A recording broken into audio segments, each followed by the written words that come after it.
somewhere. He's in Dakar, Senegal. I'm talking about the sport analyst. His name is Mohammed Abdullahi. He'll be telling us about the big people. Talk about the hoopers, the rivers, hoopers. Amazing. Well, they are doing so great for themselves. And sometimes I love to say this. I like to connect to success. You know why? I'm so sorry. I can't bend it. Road bend. Let me say you bend or kaput. You know the matter. So I have to talk about these ones because they are just on my lips. I can't talk less about Rivers Hoopers in Dakar. If you're following the game, talking about the African League, that's the BL, and you will see the basketball Rivers Hoopers are doing well for Nigeria. And I'll talk about them just, but let's get on some headlines, and later I'll be connecting with the man. It's just on the start line. Don't go anywhere. Stay. Let's talk more. So just in case you need to know, I'm the voice of the mic. My name is Kizzy K. This is the best place to be at all time. This is a sport big time out right here on Voice of the People 90.3 FM. I am the recent Lyco Golf, the only sport analyst that don't need the Novak drugs. You know why? Because I've got Djokovic right inside of me. You know I golf so well on the radio. Like I'm your world #1 Scotty Scheffler. Did you know you don't need to visit Inter Miami before God can have mercy on you? Oh goodness me, what a team is about Leverkusen side. Javi Alonso, we so pity the bath. I tell they run all this kind of thing. Good Jimmy. I won't Friday said I'm in the speak English. They come for radio. Oh, you have to switch out into English. No, we'll do that for evening. Abdullahi, I'm seeing a smile on your face. Don't worry, I'll connect with you. Just tell me on the sideline. I can see you. I see you, man. I see you well.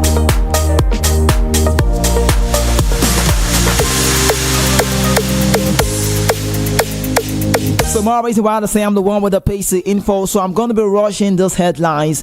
Just like the name implies, Sport Beat. All you need to do, go check it out. Just go check it out on social media. You want to do the paper thing, you can still go do that. But quickly, let's give you update as it stands now. Israel Adesanya is causing a lot of talks in the Nigerian Premier Football League because we saw him with that jersey, the stick of Ayimba, and everybody's been like, why are you wearing the Ayimba jersey? Why is it you? Why are you an influencer? We don't know. But that's on the sideline. And also MPFL plans to review players' salary structure. I love to talk about this because I played for the league for 2 seasons. I was a player for Kora United, so you need to know. For 2 seasons, it wasn't that so easy with an MPFL at that point called Nigerian Professional Football League. But right now, I'm loving this one. The chairman, Benga Elegbeleya, has come to say that they should have a review on the salary of this player. And then, Canopilla suspend coach Makaiba after outburst. And another one, MPFL chairman identifying Nigerian League biggest problem. What's the problem? Maybe tomorrow I'll let you know on the show for Saturday Circus Carbad. Still more update. This one doesn't sound good. I could call him president. He was a big man during this time, and he's still a very big man. Talk about Tijani Babangida. Formerly they call it the wing play. Right, it's a wing play, but right now they call all of them forward. I'm happy that he's alive today. He had a very, very ghastly accident in Zaria Road, and also the wife also escaped that one. But it's a bad news that he lost his kid brother. I'm talking about Ibrahim Babangida. So cut cinemas, we do this for this very man. Rest in peace is all we can say, and this one is for him.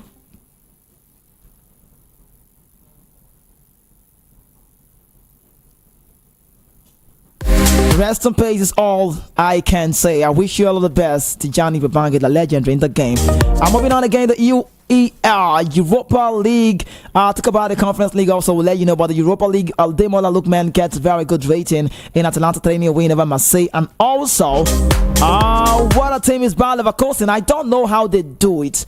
I don't know. I can't even talk more about the Bayer Leverkusen. You could see, I'm a sport analyst that don't have a club side that I fan, but for the first time in a long time yesterday when they scored, I screamed I don't even know, I screamed. You know why? Because your beating is crazy. I mean, like success, you just have to join them. Everybody's praying for them to keep that record. They broke the Benfica record, and now games are still counting. Javi Alonso, I'm not surprised they have to rename a street after his name. That's how big they are. The likes of Grimaldo, Boniface, Stella, Florian Weeks, Shaka, Frimpong. Javi Alonso is the manager. How good are they? They are the best side for me as it stands. Quickly wrapping up the top stories on the show quickly now. Nottingham Forest not losing sleep over point. Deduction coming from Ola Aina, and also bad news from the MPFL. Stanley Aguma has been sacked by Rivers United. MPFL as well. Dogo concerned with Kora United Paul from run. And in the world of tennis, Djokovic, Islam Summer. I want to arrive ready to win.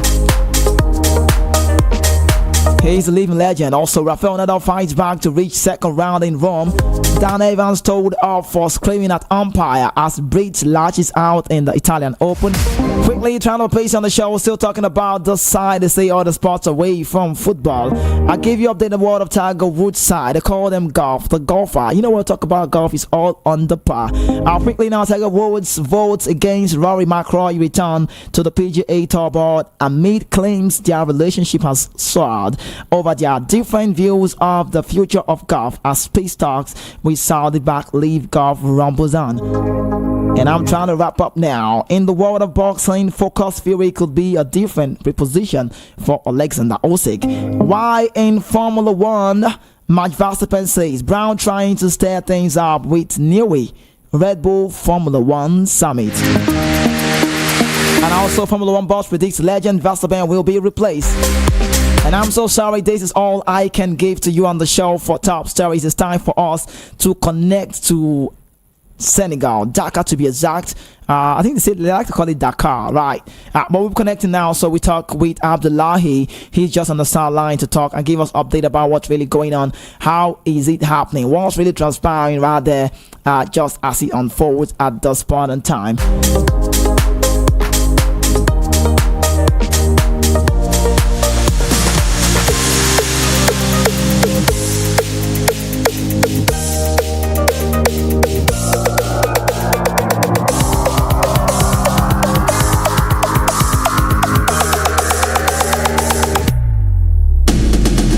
There is no better time than now. This is the time for us to connect with Abdullahi. I'm liking the name. I used to have a friend called Abdullahi at that point in time. But quickly before he says a word to you and also to me on the outside, let's quickly get on this one now. I'm talking about the Basketball African League. River Hoopers, they call them Rivers Hoopers, blow out Tunisian Monastir for third win. The other time we saw what they did to the other side. Now, Nigerian Rivers Hoopers recorded their third consecutive victory in the ongoing Sahara Conference of Basketball African League BL in Dakar, Senegal. Now, the 8-4-6-3 victory over 2022 champions US Monastir of Tunisia was a huge one for the Rivers State-owned team. No team is yet to match Hoopers' 21-point edge over Monastir so far. As the only team with maximum 3 wins from 3 games, Hoopers are sitting pretty on top of the conference standing on 6 points, while Monastir dropped to the bottom on the log with no wins so far. That's how big they are. Unlike in the Hoopers' second game against Rwanda's APR, we saw the domination by American import with Perry. The name is Will Perry. I mean, he's going to let me know. Will Perry with 1 point. And it was a double-born Canadian, Calvin Amayo, who played like a man on fire to help the Port Harcourt side destroy the Tunisians. Contributing 30 points, Perry had 19 points credited to him, while Peter Olisameka contributed 13 points. Now, Monastir American star George Williams was no match on the night. They also had Arthur Majak, who was once drafted by the Los Angeles Lakers in the NBA with another Tunisian, Marcus Christopher Crowell. That's the name, right? Now, it just wasn't their day as Hoopers. With the 3 victories are now waiting for the reverse fixture to complete the 6th game of the conference and possible shots at the BL 2024 title. Now, from tip-off, Hoopers flew into lead, finishing the first quarter of 25-16, they kept their feet on the throttle, also winning the second quarter of 24-13. But the Tunisian fought back gamely in the third quarter, snatching up 22-18, waiting to give their bench the hope of a possible miracle happening in the fourth and the final quarter. Sadio Doucouré was the star player of the Tunisian side, and his 3-point throws were awesome. It is time to talk to this man. Welcome to the show, Mohammed Abdullahi. Are you doing all right? Good morning. Good morning. Good morning. Good morning. How you doing? My pleasure always. Yeah. Good morning, Nigeria. So, can you hear me well? I can hear you loud and clear. Yeah. So I don't know. I mean, tell me what is the time in Dakar in Senegal at this point in time? Because Nigeria here is 10:14. Yeah, it's 1 hour behind Nigeria, so it's 9:14 here. Oh, I hope I didn't wake you. 9:14. I mean, for Lagos, we don't go work now. Normally, you know the matter. But it's just what it is. Welcome again to the show. This is the Sport Beat Timeout. I'm the voice of the mic. My name is Kizzy K. So we're meeting for the first time, but I'm privileged to meet with you as well. Quickly, let's talk about this. Our set personalities, amazing people doing the job for us, representing Nigeria to the fullest. So let's see, what is your assessment of the Hoopers' performance so far in the tournament? It's been amazing. It's been exceptional, and it's been very good. Beating people's expectation. Right. If you allow me to go back in a little bit of time, this is the fourth edition, the fourth season of the Basketball Africa League. Yeah. In fact, I was very much younger privy to the inaugural arrangement in 2020. There was even the very first press conference in Lagos, Nigeria, and Lagos was actually part of the 6 cities I actually penciled down to host the inaugural season in 2020. And guess what? Right. COVID came in March, and then it was suspended, and then it dragged on up until 2021, and then the Basketball Africa League was taken to Kigali in Rwanda, where Rivers Hoopers actually participated. Then they only won one game, and they couldn't really do well. In the second edition, there was no Nigerian team, and last year, Kwara Falcons, was a Nigerian champion, and they represented Nigeria at the third edition. They played 5 games. They couldn't win anyone. So the expectation was very low for any of the Nigerian team. You understand? Definitely. In this fourth season, and it's an expanded edition now. What happens is there are 3 conferences leading to the playoffs and final in Kigali later this month. So what happens is that there is the Kalahari Conference, which was introduced this year. Kalahari Conference is in South Africa. Okay. There were 2 qualifying teams already. There is the Nile Conference in Egypt, where the defending champion Al Ahly has also qualified to the playoff finals in Kigali.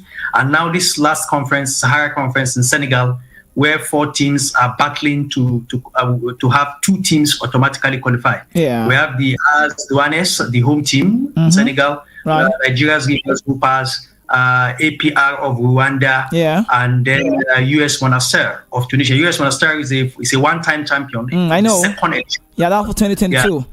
2022. What year was that? 2022. 2022. I'm right. Yeah. Okay, so it's a very tough one. So another one I want to know quickly about the set people. I love what they are doing. I must commend. We should talk more about them right now. What's your take on the team defense strategy? Do you think it's effective enough against their opponent? How do they do this? The strategy, what is put in place? No, amazing. I heard you mention about 3 wins from 3 games from the Nigerian team. Yes, fantastic. But there is an update. Last night, they played the game because each team has to play each other twice. Okay. In this conference. So they've played AS Douanes earlier. Okay. What was the score? They played earlier. They won by 86 to they won by about 8 points. Now yesterday it was a very tough game, the second round, playing the home team again, and the stadium is jam-packed by the home support and so on and so forth. So amazing. The Senegalese supporters club is really electric. So they lost at the dying final second. When I say final second, basketball is very crazy. Final second. It was just 54-54, a very low scoring game anyway, because the defense was very tight, and the home team just won 1 game from 3 games, so pushing for qualification. So the final, before the buzzer went off, there was this second 2 throws by the Senegalese team, and they won 56-54. It was really, really amazing. A tightly contested game, and it means now Rivers Hoopers have won 3 from 4 games. They're still top of the league, top of the log. APR of Rwanda have won 2 games because they also lost to US Monastir in the second round yesterday. And now AS Douanes also won 2 games. So it's pretty tight. And US Monastir, the former champion, just won 1 game. So it's pretty tight now. Rivers Upas 3, APR 2, AS Douanes 2, and then US Monastir 1. Okay. And the next. Go ahead. Yes, and the next games will come up tomorrow, Saturday, with US Nigeria's Rivers Upas battling out with APR of Rwanda. Okay. The game ended 86-84 the last time in favor of the Nigerian team. So it's going to be really, really tightly contested again. And then AS Douanes will play US Monastir. Okay. In the first game, AS Douanes beats US Monastir. Okay. In as much as I know that all of the players are doing well for themselves, but who would you pick out? Like, who is the outstanding player for you in that Hoopers team, and why would you say that? Of course, Will Perry, the American point guard, has been exceptional. His dribbling skills, his passing, his 3-point shot, is really amazing. You look at him that among the team, he's really a bit diminutive. I mean, in terms of size, but come on, it's no barrier to his tactics, to his focus, and to his big contribution to the team. He's been really exceptional. But not forgetting also Divine Eke. Divine Eke also, in fact, in the very first game, he recorded 31 points, more than 8 rebounds, 3 assists. Yeah, we saw that. So the Nigerian team all around. What happened this time is the fact that, like Coach Ogo Odaudu, the Rivers Hoopers coach mentioned when I spoke to him, is that there has been ample preparation this time around. Not like the first edition where they came into the competition blindly. It was the first edition. Nobody knew about other teams, So, the Nigerian team didn't come really prepared and they lost woefully. But this time around, since it's the second time they are qualifying to be here, they came much more prepared. They have better funding from the Rivers State government. Kudos to them. They have better support. They have even more than a month of preparation. In fact, Will Perry is an American. Yeah, I know. We know. He's been in Nigeria for almost a month. Yeah. He's been in Nigeria for almost a month to acclimatize and to get to know the, other team members, so that they can bond, and this really paid off. We see that the team has good bonding. The team has good chemistry, and it's really showing off on the pitch, recording 3 wins out of 4.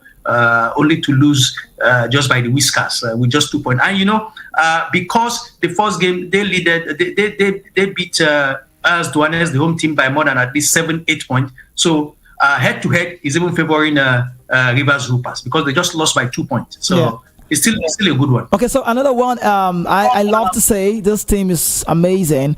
But what would you say is the biggest strength of this team, and also what's their weakness? Do you think they should work on any?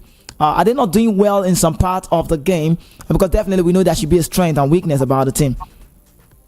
Yes, I think their biggest strength for me is the cohesiveness of the team from defense to offense. They've been really managing that well. But what I feel the team should really work on is the shooting. The shooting has been a bit poor. Yesterday, it was a very low-scoring game. But again, you understand, playing high-level basketball in just 5-6 days, playing about 4 games, come on. These guys are human. So maybe tiredness, fatigue is setting in. And, like I said, playing the home team. In fact, if you are not a professional, I'm sure if you are in that pitch, that court yesterday, you might be jittery because the sound, the electrifying support from the home team is amazing. It's a 10,000 capacity and it's almost filled up totally by the Senegalese. They know how to support their team with drums. No, what do you expect now? What do you expect? They are home now. It's normal. Yes. So I don't blame the team that much, but I think what they should work on more is their shooting and more of concentration. The defense is exceptionally well, doing exceptionally well, but I think on the offense, the shooting should be more clinical. Okay, so while we try to wrap up, how does the Hoopers experience in the Nigeria Premier League prepare them for these international competitions? How? Because we know how it is back here. We barely start on time. So what was this one? Was it a different ball game for them? It was a different ball game for them. Not necessarily because of the league. Seriously, I don't really want to talk about the league. Right. The league has been really poor in the last few years. Really poor. And I bet you what we see the Rivers Hoopers doing, the exploit they're having at the Sahara Conference at the moment, is because of the exceptional support by the Rivers State government. I mean, in giving them more players, I mean, who have experience like Will Perry, you understand? Even Divine Eke is not big here, you understand? And people who've got the experience in BL and more of international basketball in yesteryear. So I think it's more of the determination and the support that the government has actually, Rivers State government has given to the team. You understand? This is why we are seeing that the team is doing exploit right now in Senegal. So you talk about Rivers. We'll be able to pick the ticket. Yeah, as they stand, they just need one more win to have a confirmed ticket to the playoff and finals in Kigali. Okay, all you need to do for me, Abdullahi, is keep us posted, right? We'll definitely get to connect with you at intervals, okay? So you give us more update about what's really going on and how far. But then for now, we know they are in good hands, and you sound very happy, and that's nice to hear. But lastly, Rivers State government, let's talk about it quickly. It seems that that's a sporting state. I want to share with you that Stanley Guma has been sacked. You know that. You heard me say that. Stanley Guma for the Rivers United, but that's on football. What would you say? Some people are saying the government needs to hands off in sports entirely. Would you want to see that happen with the Rivers Supers? Now, that's a very challenging question. You know, the way our institutions are built, I think marketing of sports in Nigeria, business marketing of sports in Nigeria is still very poor. Because yes, you know, it's challenging for government to keep funding sport because government, you know, requires a lot of funding for so many other projects in the society. So, and it's not even possible for government to fund sport adequately. We need, you know, businesses, companies, organizations, private businesses, and so on and so forth, to come into the aid of sport. It is one thing that unites Africa, unites Nigerians. You understand? So it is important that these international brands or local brands, you know, come into this to aid the government. Government cannot do it alone. And in fact, they can't do it adequately because of so many myriads of challenges that they have to face. So I think, but for Rivers Super specifically, they've been doing fantastically well for Rivers government, particularly, they've been doing fantastically well for Rivers Supers. And we see the result on the court. All right, thank you so much, Abdullahi Mohammed, for this update. Thank you so much, connecting all the way from Dakar, Senegal. Thank you so much for this one. I really appreciate you. We'll get to connect more. We'll talk more, right?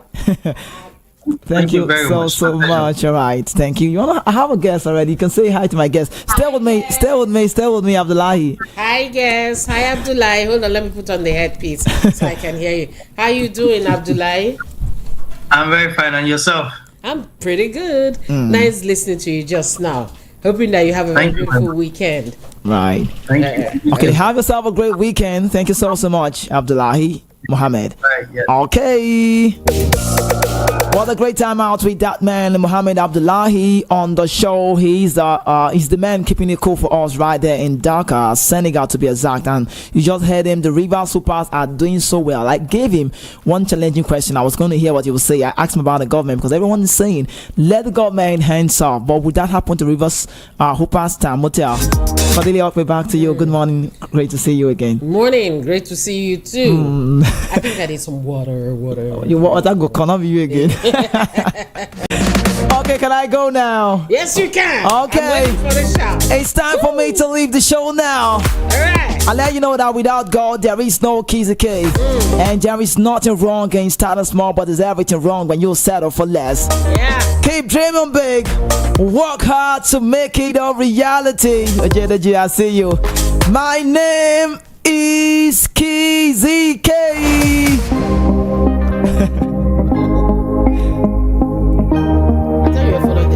One, two, go. I'm out. I'm in. Kizzy, bye. Bye. I'll see you